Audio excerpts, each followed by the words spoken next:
আজকে তোমাদের সাথে একদম স্টেপ বাই স্টেপ শুরু থেকে কেক ডিজাইনটা আমি শেয়ার করব। আর এই কেকটা আমি ক্রিসমাস ডে উপলক্ষে বানিয়েছিলাম।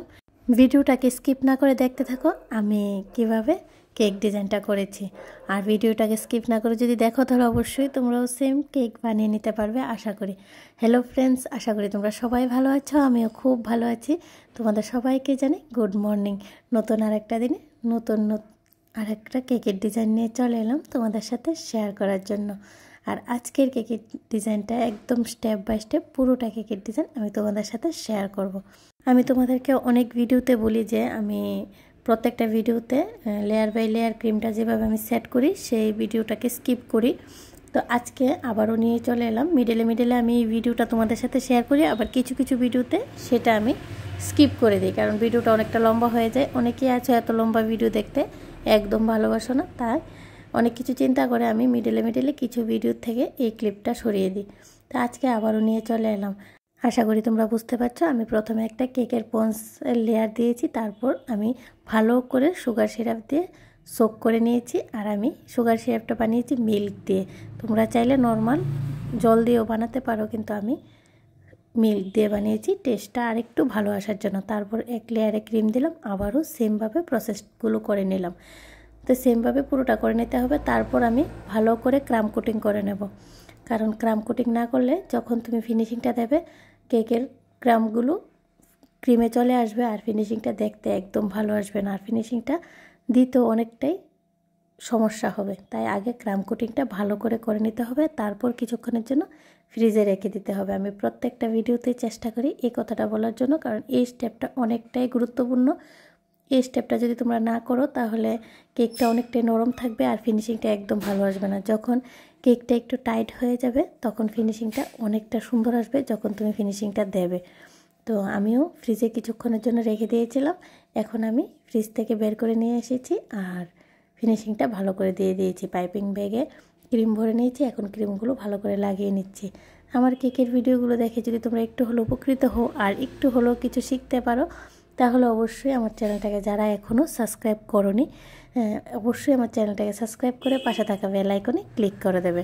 তাহলে আমি নেক্সট টাইম যতগুলো কেকের নতুন ভিডিও আপলোড করব সর্বপ্রথম তোমাদের কাছে এসে পৌঁছাবে। তো আমার কেকের মধ্যে ক্রিমটা লাগানো কমপ্লিট হয়ে গেছে। এখন চলো ফিনিশিংটা ভালো করে দিয়ে দেওয়া যাক। তো যেই সাইডে তোমাদের মনে হবে যে একটু ক্রিম দরকার, আগেই ক্রিমটা ভালো করে লাগিয়ে ফিনিশিংটা দিয়ে দেবে। আমার মনে হয়েছে যে একটু ক্রিম সাইডে দিতে হবে, তো আমি ক্রিমটাকে ভালো করে লাগিয়ে নিলাম।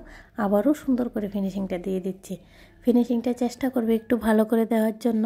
ফিনিশিংটা সুন্দর হলে কেকের ডিজাইনটা দেখতে অনেকটাই সুন্দর লাগে।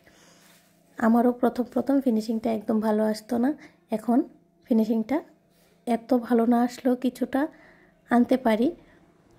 তো তোমরাও চেষ্টা করবে, হার মানবে না।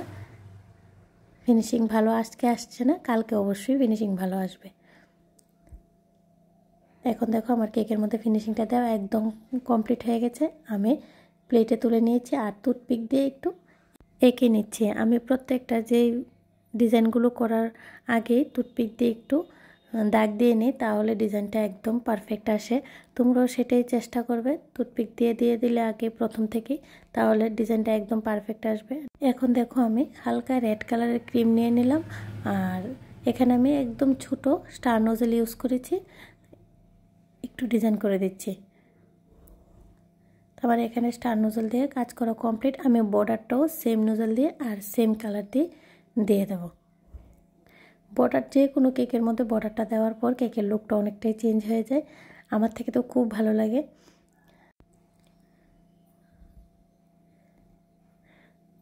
আর তোমরা কে কোথা থেকে আমার কেকের ভিডিওটা ওয়াচ করছো অবশ্যই আমাকে কমেন্টসে জানাবে।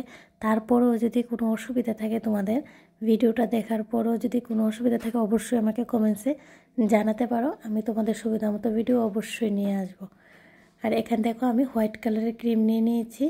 এখন নোজলের সাহায্যে আমি ছোট ছোট করে কিছু ফ্লাওয়ার বানিয়ে দিয়েছি আর একটা আমি এখানে বড় ফ্লাওয়ার বানিয়ে দিলাম।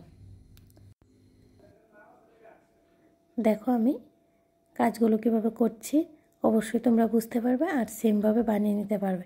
আর উপর সাইডটা আমার তো একটু খালি লাগছে, তাই আমি সেম কালার দিয়ে আর সেম নোজেল দিয়ে একটু ডিজাইন করে দিলাম।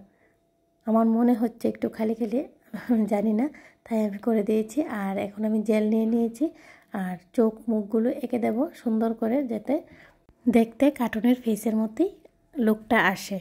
তো আমার কেকের ডিজাইনটা কিন্তু একদম কমপ্লিট হয়ে গেছে। এখন একটা বেল লাগিয়ে দেবো যার মধ্যে ক্রিসমাস ডে লেখা আছে। তো আজকের মতো এই পর্যন্তই ফ্রেন্ডস। নতুন আরেকটা দিনে নতুন আরেকটা কেকের ভিডিও নিয়ে তোমাদের সবার সাথে আবারও দেখা হবে। সবাই খুব ভালো থেকো, খুব সুস্থ থেকো আর খুব খুব আনন্দে থেকো। আর আমার কেকের ভিডিওটা যারা যারা পুরোটা দেখেছো তাদের সবাইকে জানাই অসংখ্য অসংখ্য ধন্যবাদ। অবশ্যই কিন্তু কমেন্টসে জানাবে আজকের কেকের ভিডিওটা তোমাদের কাছে কীরকম লাগলো। তো আজকের মতো এই পর্যন্তই। তোমাদের সকলকে জানাই রাধে রাধে।